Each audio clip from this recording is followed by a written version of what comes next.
Right. Yeah. So this was early on, before a lot of what we've just talked about. Right after my first diagnosis, and really wrestling with it. And again, I'm 48 years old. I have cancer, a cancer that strikes older men. And maybe it's my midlife crisis. I don't know. But I'm driving home from work, and I think it was the Holy Spirit slapped me upside the head and said, "You've got to go to church, to the Adoration Chapel, and just work it out." Just work it out. And that's one of the beautiful things about Christianity, right? I mean, the word Israel means to wrestle with God. And we can do that, right? Hello and welcome to the Control Podcast on iCode Media. Today I had a great conversation with my good friend, Jeff Crone. We talked about his journey with cancer, the loss of his best friend's son, and his book that he outlines a lot of these things out with is called Offer It Up. Please enjoy our conversation. Jeff's a great friend of mine. He's a pilot friend of mine. We've got a long history together. We talk about some of that history and enjoy our conversation. More importantly, enjoy the book. We're going to have some links in the show notes. As always, be sure to subscribe to the podcast, write a review, share it with your friends, and support those who support us. The most common questions I get include, what ophthalmological codes or evaluation and management codes should I use? What ICD-10 codes do I need to bill with this CPT code? What CPT codes can be billed together and what can't? And my favorite, how do I manage a patient who has diabetes who comes in for a quote-unquote routine eye exam? These questions really highlight the confusion and uncertainty that serves as a daunting hurdle for providers, makes it more challenging for them to care for their patients and provide those patients with the best opportunity for a lifetime of ocular health and clear vision. That's why we built iCode Education, for this specific purpose. Our mission is to provide optometrists with resources to help you understand disease states, revenue cycles, and billing and coding so that you can put that on autopilot and truly care for your patients. Check out iCodeEducation.com. That's EYECODE education.com. We've developed a premier billing and coding bundle that includes all of our billing and coding resources in one place. We also have a 10% discount code just for listeners of this podcast.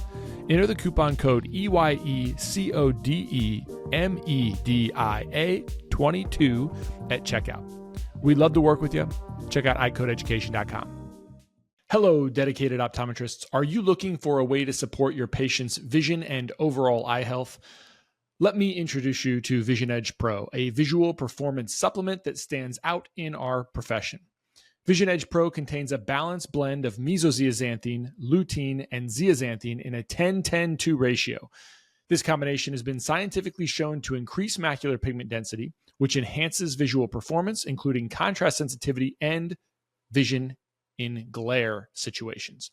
Additionally, Vision Edge Pro provides 300 milligrams of DHA and EPA, fulfilling the daily requirements for omega-3s as recognized by the leading health organizations. This ensures your patients receive the essential nutrients their eyes need for optimal health. Whether it's for everyday screen use, night driving, or enjoying the outdoors, Vision Edge Pro supports your patients in seeing their best. Recommend Vision Edge Pro for your patients today and help them achieve clearer, healthier vision. Contact your local Macu Health representative for more details. Vision Edge Pro, because your patients deserve the best in eye health. Go to macuhealth.com and use the coupon code podcast2024 at checkout for special discounts. We are about ready to build ourselves new offices here. In the same physical location? Yeah, same physical location. We're gonna add on a new office expansion and renovate our existing offices. We figured it's about time, built in the 50s, renovated in the 80s. So, if you want a spot of the mauve wallpaper we're taking down, I suppose you could have that. Thanks. Yeah, we're pretty excited to get some people out of trailers, get them into some real offices, and have a real nice working space. Maybe a window. Right. Yeah, I know you can see the little window I have that looks out over the Burlington Northern Yard, even if I could see out of it. So. Yeah, that's well, I mean, it's good that you guys are reinvesting and building and expanding. I know you and I on our flights a lot, we've talked about just sort of generally kind of the way that your business has kind of continued to grow. Right. Yeah, for sure. And of course, agriculture is cyclical, and we're in a bit of a a down cycle now, but people have to eat, and so it's always, long term a very nice business to be in. Yeah. So that, we one of the things, Jeff, I can't remember when we were flying that you had originally discussed. Was it to Wisconsin, when we were on our way to Wisconsin, that you were talking about writing the book, or had you already written it by then? That's a good question, and I think that was the trip because, yeah. Now that I think about it, I think that was the trip, and it was something I had started, but I wasn't convinced I was going to finish. Right. Why was that? So why wouldn't you think you were going to finish it? Well, I was thinking one of two things was going to happen. I would either write the book, look down at the 12 pages I wrote, and think, okay, we don't have a book here, or I would finish and think, this just isn't worth going through the trouble of publishing, right? And as an engineer, one of the problems I knew I would face is, how do I tell a story, right? This can't be just a data dump. It needs to be a story.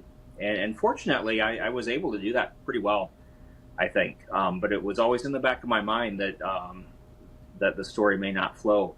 And I was worried enough that I actually hired an editor to look at it for me, and she assured me that there was a story there that flowed pretty well. So did you ask her? Did you do that after you wrote it, or was it just an outline that you were? But when at that time that you, because when you and I talked about it, I know we've talked about it again. These conversations sort of meld in my brain as one continuous conversation. But right, I remember, talking to you about it, and so did you hire her after you wrote it, or when you had your outline?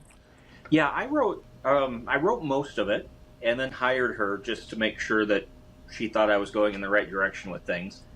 Luckily, I guess, both in terms of what she cost me and the effort that I may have had to put in to rework things, she did come back and say, there's not a lot here that I would change. She gave me a few suggestions, of course. But yeah, she came back and said that it flowed, it made sense, it really told a story. And so I was pleased to hear that, for sure. So, as we talk about the story, sort of we're going to do a 30, as pilots, so we'll do a 30,000 foot view of the story so that people still want to buy the book, and they ought to. And we'll talk about that book later. It's called Offer It Up. My good friend Jeff Crone wrote a book that kind of outlines his path and maybe his story that includes the tragic death of one of our great friends, Jeff's best friend's son, one of his sons, and Jeff's struggle with cancer. And so Jeff and I, for those of you who are listening and sort of kind of impromptu in our conversation, have been friends for a number of years. Jeff, I'm sort of going to do a little bit of disclaimer because I don't know what I can't talk about in your mind. I mean, if you say everything is open from a history standpoint and HIPAA, throw HIPAA aside, then we can do that. So I'll let you decide that. Absolutely, yeah. It's wide open, and that's one thing that comes out in the book as well, is starting off not wanting anyone to know, to now having written a book and trying to go out and speak on it and doing things like this. So throw HIPAA out the door. Okay. Everything's open. So to that stance, then Jeff has been a patient for a long time, but also a friend for a long time. And Jeff, again, I think the evolution. It's interesting to have an evolution is a doctor-patient relationship that has formed into a true friendship. Has been a real blessing in my life, and a number of paths crossed, not just because of St. Wenceslas, and not just because of you being a patient of my dad's and then a patient of mine, but also aviation and then so. Why don't you tell the story? I'll let you tell the story of Tim and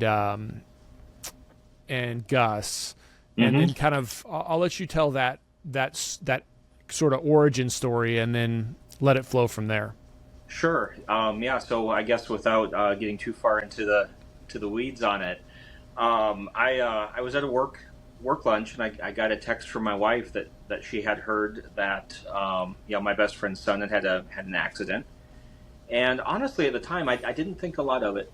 because things happen. We all have kids, and it seems like you're always dealing with something. They're resilient. Um, but a couple of texts later, I started realizing how serious it was. Um, so I texted him. He asked me to stop by the house, grab a few things. I did that. Met them up at the hospital, and spent a good bit of the evening with them until family could be there. And at the time, it finally became pretty clear that absent a miracle, it wasn't likely to turn out very well. So later that night, I'm driving home, and I don't know if you want to get into some of that yet. No, let's go wherever you want to go. Okay. I mean, my recollection. So to kind of jump in here, again, as far as our paths are concerned, we're paralleling these same paths because, right. I was actually down here in the studio when that happened, and I was actually on a educational conference with a bunch of rheumatology fellows.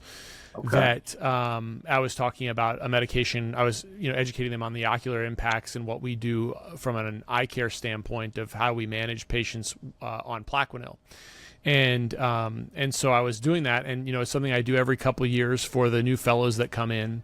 And I come up, it was an hour long, and I come up, just sort of mosey up. I hear nothing. I know nothing. Mm-hmm. And I see an ambulance across the way, and because obviously they live across the street from me, and so Jamie's over there. I rush out, and I'm right there in what you're describing, basically before you get that text, and the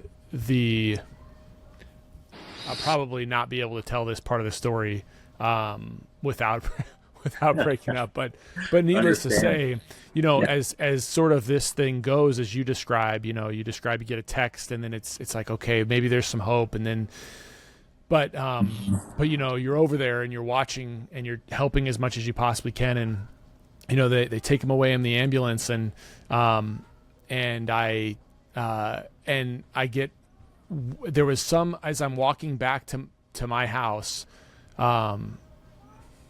there was some notification that he was his heart was beating, and this wave of positivity and answering of prayers, right? And it just overcomes you, and you fall to your knees. And anyway, so those are the kind of emotions that you're going through. You sort of glaze over some of those in the hospital, and you're driving home after that night of the first hospital, right, which I know you went through as well. So anyway, that's kind of our stories are paralleling, and why it means so much, right? Yeah. So go ahead. Yeah, I guess I glazed over it a little quickly there, but I end up at the hospital, just keeping them company, and I tell you, you'll never forget, and maybe it's my turn to break up here a little bit, but you'll never forget the look in the eyes of your friend when you're standing next to his son in the hospital room. That's something you'll never forget. Never forget. So we, really just went through the rest of that evening. A lot of prayer. There was a rosary organized up at church. I pulled that up on Facebook and sat next to him in the waiting room, and we prayed that together with everyone up at church, which was great. And another one of those things I'll never forget is when one of his other sons came up to me in the waiting room after the kids had gotten up there, and he grabbed my leg, and I suppose he was about 3 at the time. Grabbed my leg, looked up at me, and asked me when Gus was going to wake up. And I don't remember what I told him. I'm sure it was something benign and appropriate for a 3-year-old, but those are just some moments you'll never forget. Yeah. Well, and so I think, again, my recollection of the story is, we had a few of those instances, and, unfortunately, Gus isn't with us anymore. Right. Yeah. 2 days later, Sunday morning at 11:04. Again, things you'll never forget. So, So you were, again, my memory was, I remember seeing you kind of working in Tim's yard, planting some kind of bush. And when did you decide to offer it up? Yeah, And tell me about that. Yeah, and it was actually before that. So it was actually the night of the accident. It was a Friday night, and again, spent most of the afternoon and evening there. Finally, his parents made it to town. Her parents were out of town and made it to town. The other boys made it up there, and I thought, okay, now it's my time to exit and let this be a family thing. So I went down to the car. Spent more time than I like to admit just sitting there bawling like a baby.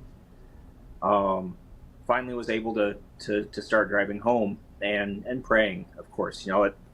Obviously first and foremost for a miracle, right? I mean, it wasn't over yet.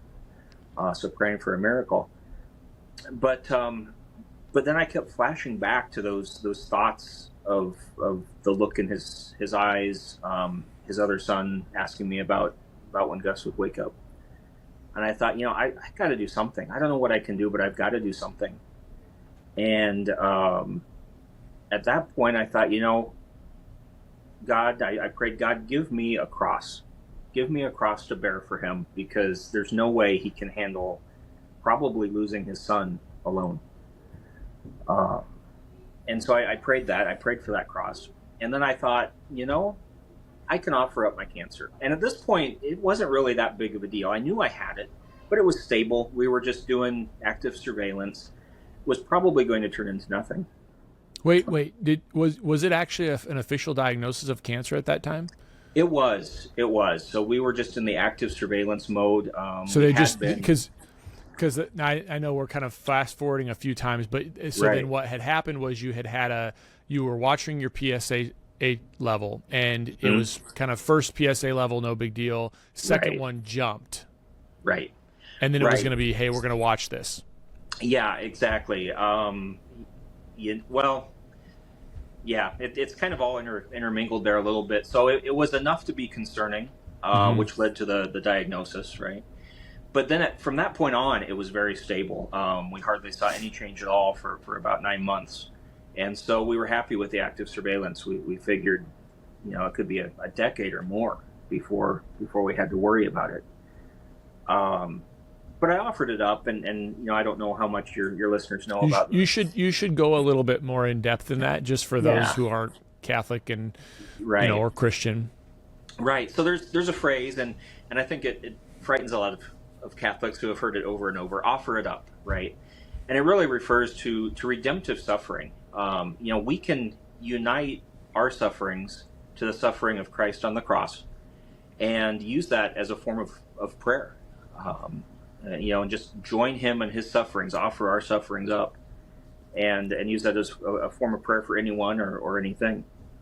And there's a lot of deeper theology on that even I'm still trying to read and learn. But it's very common, I think, in a lot of Christian communities, but especially Catholicism, to just say, offer it up. Every little inconvenience during the day, offer it up. And so that's what I did. And I thought, it's not much, right? The cancer's stable, but yeah, there's some worry involved. There's the inconvenience of appointments and blood draws every couple of months. So I'll offer that suffering up. Kind of all wrapped in that realm of God, give me a cross to bear. Cooper Vision and the AOA have joined forces in a groundbreaking initiative to transform how optometrists treat children with myopia. The Myopia Collective aims to unite our profession and its allies to challenge the status quo and elevate the standard of care for children with myopia. Everyone is invited to become a member of the collective. By joining, you pledge to act in slowing childhood myopia progression. Membership includes regular updates and information about the collective's efforts, access to educational opportunities and resources, and insights from the ambassador optometrists who advocate for community policy and changes supporting the collective's mission. Click the link in the show notes to join the collective today. We've been partnering with Essilor Luxottica 360 for a while now, and it helps us in 3 areas. First, they use social media campaigns to highlight products that we believe in and prescribe to our patients, and they deliver those patients back to our practice. Second, EssilorLuxottica 360 enhances our patient experience through staff training tools that help us simplify and streamline the way we communicate about our products and services. Lastly, but for my practice most importantly, it helps us make good business decisions related to our optical offerings. We will systematically and objectively analyze what our patients are purchasing and what they like, and removing products that our patients are not really using or not really drawn to. This, along with additional rebates and immediate savings, helps us continue to deliver high-quality products and services to our patients and keeps our practice resilient. Check out EssilorLuxottica 360 for yourself by visiting EssilorLuxottica360.com. When Vicky found out, how did they so, obviously, like, your path, you're leaving out some of the path of how dramatically worse things got for you, right? After that happens. So when Vicky, so we're going to get there, but okay. The first thing that comes to mind is when Vicky finds out that you did this, and she's forced with thinking about, like, okay, this is serious cancer, serious prostate cancer, and this is it's not going to just be a little bit of a ride. You're 40, how old at the time? At the time, I was 48. 48 years old with stage 4 prostate cancer. Right. So we didn't even know that. She's got to be pretty upset. No, I know. But when she finds out, Jeff, she's going to be a little upset. Yeah. Right, for sure. And of course, her mother died very young from colon cancer, so she's very sensitive to cancer diagnoses. And to be honest, she wanted to have surgery right away and not do the active surveillance. The active surveillance really was not something that she was happy about at all. But I assured her that if it started turning worse, we would do something. What we didn't expect was how fast it turned worse. And I think this is just kind of a really neat part of the story here is a week after offering it up, I had just a routine appointment. And it was that appointment where the doctor walked in and told me that the PSA had almost tripled in the last 3 months. After 9 months of being stable, we tripled. And realized that it was getting really aggressive and really bad, and we would have to do surgery. And then there's just something kind of I don't know, kind of neat in an odd sort of way about realizing that I asked for a cross a week ago and offered this up, and now all of a sudden, I think God's hand's in this. Did you? But you didn't. Did you at first take it that way, or were you upset at first? No, I did not. I was not in a good place with it from the beginning, really. Sorry. So keep going, please. Keep going. So the statistics, right? This is something that hits guys in their 60s, 70s, 80s, right? It doesn't hit in your 40s. Right, so I couldn't get this idea of having this old man disease out of my head, and there's kind of some neat things along the way that helped me come to terms with it. But no, I did not take that well at all. On the day I found out that it had really turned aggressive and we would have to do surgery, that day I was just kind of numb about it. I didn't know what to think. But it was later that day that I realized that this may have to be recognized as being part of God's plan here, right? The timing's crazy. The timing's absolutely crazy. It is. Yeah, so a skeptic, what would you say to a skeptic who says, Jeff, it's just coincidence? Sure, could be. How do we know? There's no way to know. But to a person with faith, you find some of these, as another friend of mine says, a God incidence, not a coincidence. Can I prove it? No, of course not. There's no way to prove that. But I really believe that that's what's happening. So then you go down the path and the struggle of deciding, okay, it's time for surgery. We're going to be really we're going to hammer treatment as aggressively as we can be, or as we can. How did Tim take all of this? We have not talked about it that much. You haven't? No, we really haven't. What I do know is that he's not particularly comfortable with it. That's been my impression. Right? And I would love to understand more about why, but I don't know. I can't tell you. Yeah. I mean, I don't know. Right. But take step. But think about it this way, Jeff. I mean, I will tell you, like, as I view them and their response to it, it's like, man, grace of God has been with them for sure, right? So, yes.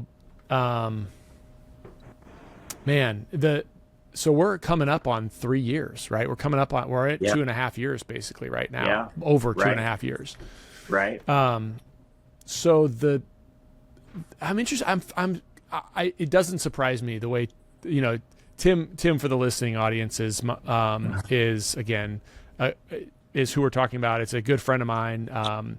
He's also a pilot as well. And he's a Marine, he's a great guy, but he's also, he's a hardcore man's man, So, I think he'll talk about it someday, don't you? I think so. But if you were Tim, I think you might say the same thing. Is like, don't do this for me. Right. You don't have this cross to bear. So how do we get ourselves away from this idea that, because some people may not want us to do the things that we might do. Right. What do you think about that? Yeah, no, and I think you're spot on, and that's some of what I've heard. I guess from others that they think he's just not comfortable with it because you don't want to see your friend suffer, right? And it goes both ways. But I guess I forgot what your question was. I'm just curious about how I would respond, or how you might respond if roles were reversed. No, exactly the same. And who wants to see anyone suffer, and especially for you, right? But I would just say that something like this is a gift to give, right? And sometimes you just have to accept those gifts. But no, certainly I understand the discomfort with it. I didn't intend for it to turn into all this when I offered it up, right? Right. You were saying a prayer. Right. Thinking that I'm going to have some blood tests for the next few years, and maybe in perpetuity every 6 months or 3 months or whatever. Right. I can just do this. It's not that big a deal. Right. And my joke is when I pray, it's like, God, I meant mild inconvenience here. That Right. There's a couple pieces in this story, Jeff, that I want to hit on. I don't want to consume the entire story because I think it's worth reading, but. Right. There's 2 points that really stick out in my mind as I read the book. First of all, it's a super fast read. It's a great book and a super fast read. It's simple. I'm not a strong reader for pleasure. I usually like to listen, obviously, which is why I like the podcasts. Right. But for those of who are listening, it's a very fast read. The 2 stories that stick around in my brain that I'd love for you to tell in your own words is, you're sitting in adoration. That story is great. So take me to that time as you're grappling with this, and you haven't accepted yet. So tell that story for me. Right. Yeah. So this was early on, before a lot of what we've just talked about. Right after my first diagnosis, and really wrestling with it. And again, I'm 48 years old. I have cancer, a cancer that strikes older men. I don't know, maybe it's my midlife crisis. I don't know.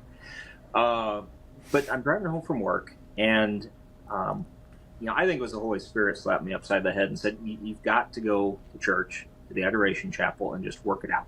Just work it out."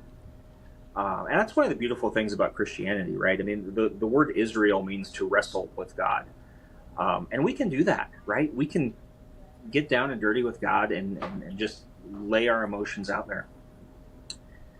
So I go to the chapel intending to wrestle with him. I kneel down on the floor. It's kind of a strange habit I have. I usually don't use the kneeler. I kneel on the floor right in front of the tabernacle. Start clearing my mind, and it's like, what I really need, God, is trust.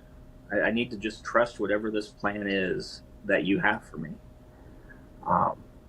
So a few minutes of praying that way and trying to listen to his response, asking for trust, and I hear the organ start playing in the church.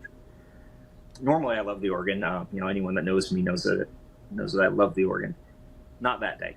I'm in a terrible mood. I'm trying to pray for trust, and now this noise is coming from the church. But then I recognize the words to the song, and anyone that's been in a Catholic Mass has probably heard this at some point.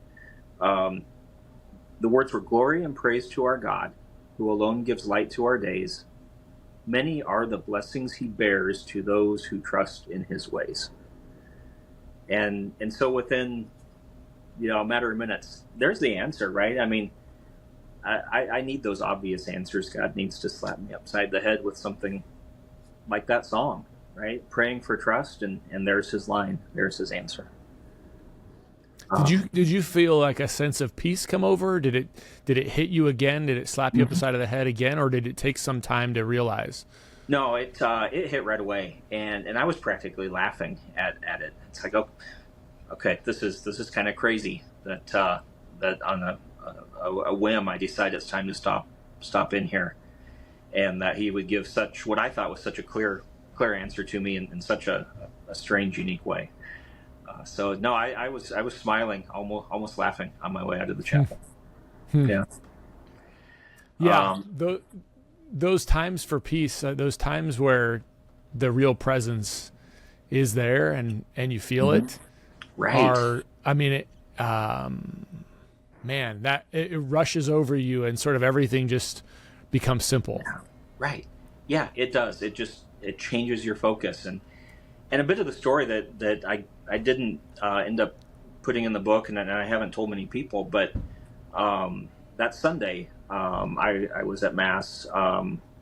During Mass, they were doing the final tests on Gus to figure out if they were going to declare him.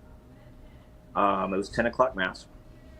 And of course I'm wrestling again with trust. I had been asked to give kind of an update to everyone before Mass on the status of Gus and help lead a rosary beforehand. The opening song is Glory and Praise. As we're all sitting there wondering how we can trust God through this, that was the opening song. So, and that was months after you had that experience, and right? It was, yeah, it really was, yeah, yep. But there it was again, right?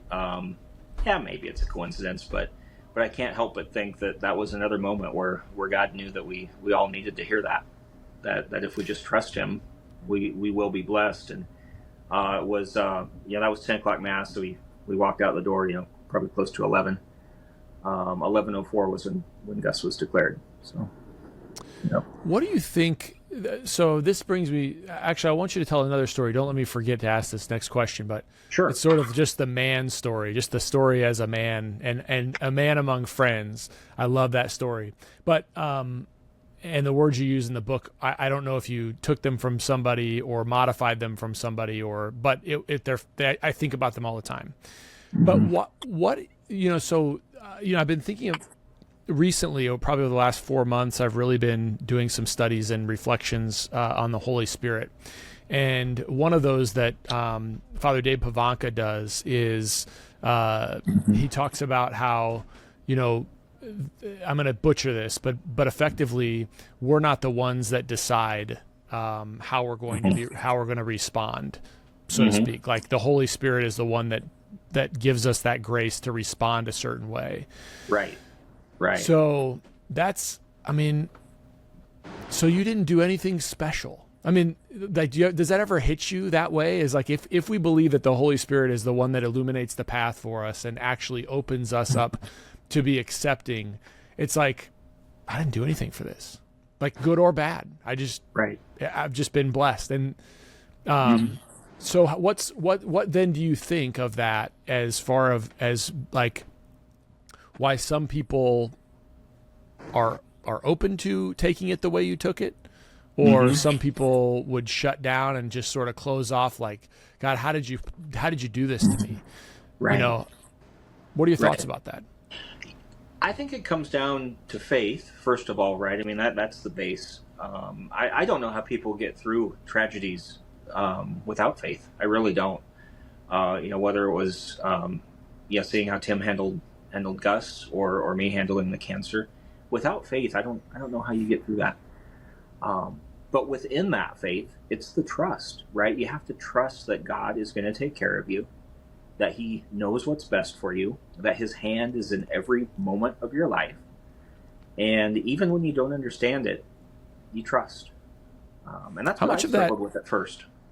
How much of that is the idea of, or the faith that there is something beyond what we have here? Like, is it, because if we are thinking that time is, if this is all we have, then it can be very easy to get upset.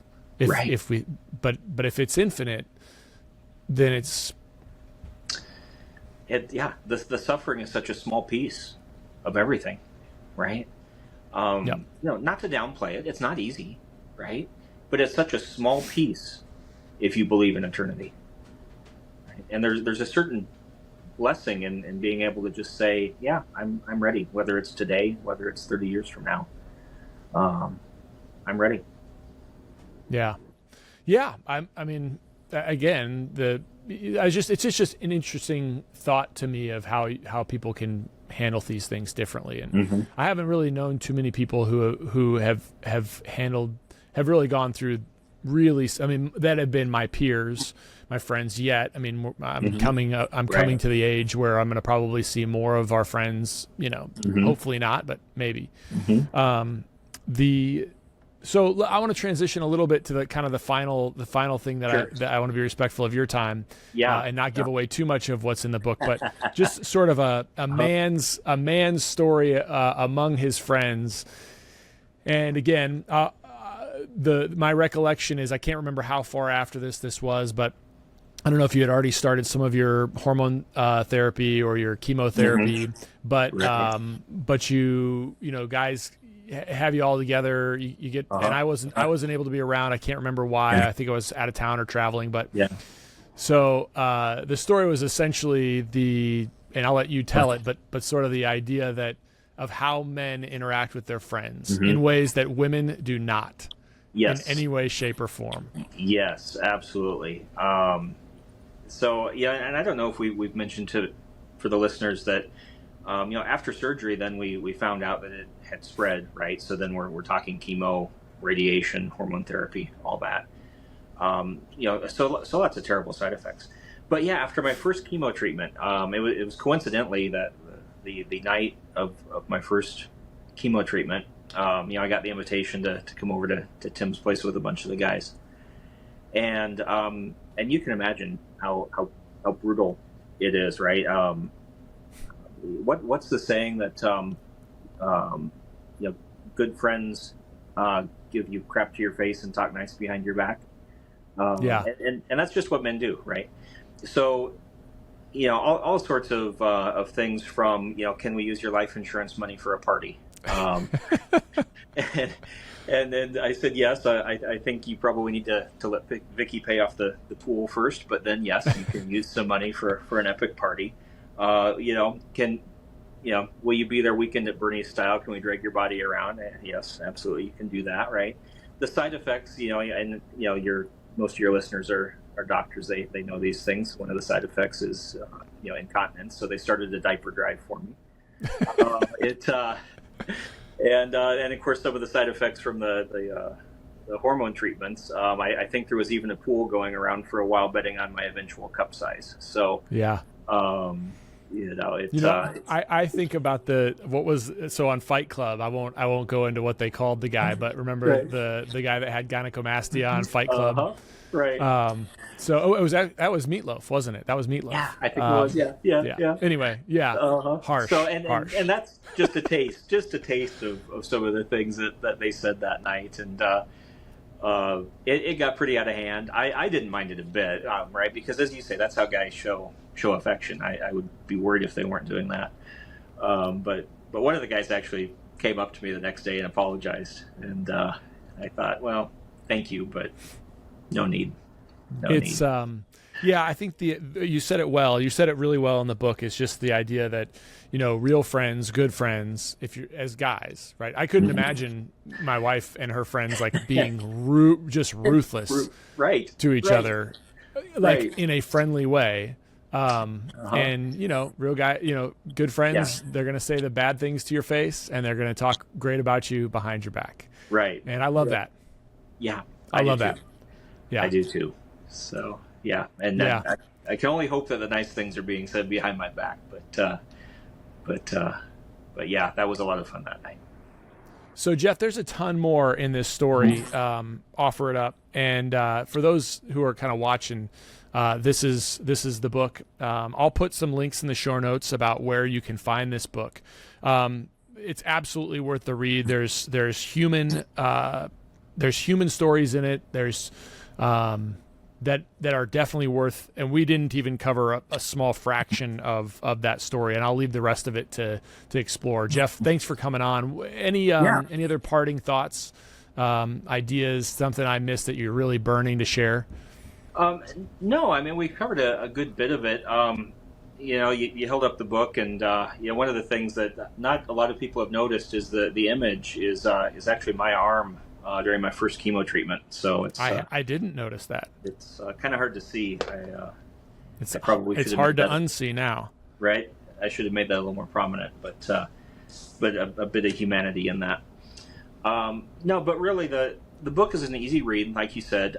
It's quick. The value is in some of the reflection questions that go with it, right? And through the book, I throw these questions in there, and they're what I was really thinking about, praying about, worrying about during that stage of the journey. So that's really, really the value, I think, in the book.